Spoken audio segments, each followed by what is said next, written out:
To remain updated with the latest business news, click on the bell icon. Mr. Gnanashekhar joining us now. Great to have you with us. Taking a look at commodities, the trajectory, outlook going forward in 2022 and so many moving pieces as we enter the new year. Mr. Gnanashekhar, let's start with precious metals, gold and silver. Gold versus silver. What do you feel is going to outperform in the new year, and do you really feel we'll start to see a real move towards precious metals while there continues to be a lot of speculation around the same given inflation concerns as well?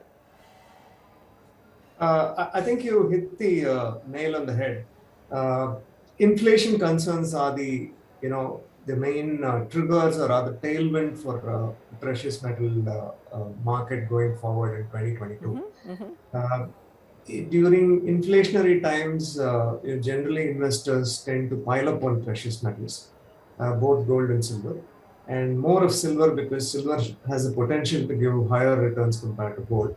I'll come to that later, but basically, because of this nature of it being a safe haven during inflationary times, both gold and silver are expected to perform extremely well in 2022. But having said that, you could have some negative surprises on and off, some retracements on and off, because of the higher interest rates that are going to lead to dollar strength and that having a negative effect on precious metals. But I think it's only going to be time to time. It's not going to be a negative trend for precious metals as a whole.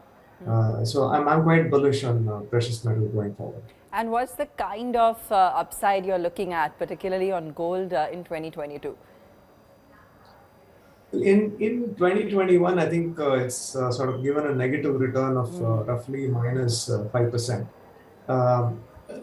Natural because markets have been pricing this interest rate hike.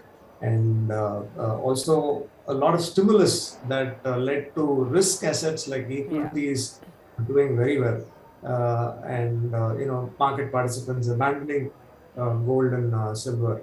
That's one of the main reasons why we saw 2021 for gold being a slightly negative sort of year.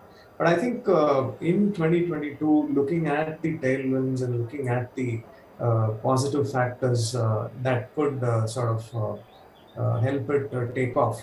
I think a positive return of somewhere close to 7 or 8% is quite likely. It's our own personal forecast, and for silver, the returns are going to be much higher. If normally the way it moves is that if silver moves by 10%, gold moves by 10%, silver moves 2 times that, at least 2 to 3 times. So that's the kind of potential.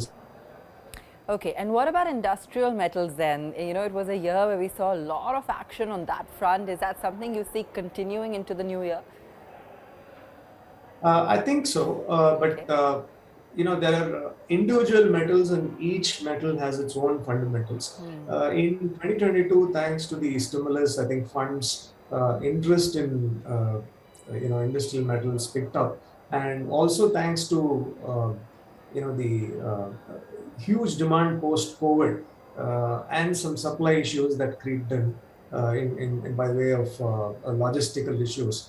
All that magnified this rally that we saw in metals, industrial metals, or we call it the growth commodities. But I think in 2022, the supply demand will now start catching up for these metals. We've had a lot of supply issues supporting prices last year, but that might not be the case going forward in 2022. These high prices will only encourage miners to increase capacities in 2022 and even going forward. But having said that, it's not easy to increase capacities overnight because there are a lot of environmental issues and all that. But I think the supplies will return and the market will be more balanced in 2022, not like what we saw last year. Okay. Have to ask you about crude as well, Mr. Gnanashekhar. What a year it's been, and I see some reports predicting even higher prices, and still awaiting commentary, of course, from OPEC Plus on supply and monitoring the Omicron situation very carefully. But it's bound to lead to some kind of volatility and speculation. What can we expect on crude? I think the Omicron situation clearly has more or less been factored in, with the reports that have come in so far and the fatalities being less. It has led to some amount of confidence back to, the energy markets as a whole. But then, most of these flights getting cancelled and the restrictions in many countries, that sort of could put a cap on demand in the near term. But having said that, the overall picture still looks very good as far as crude is concerned. All right, Mr. Gnanasekhar, thanks so much for joining us and taking us through the outlook for commodities in 2022. Great speaking with you.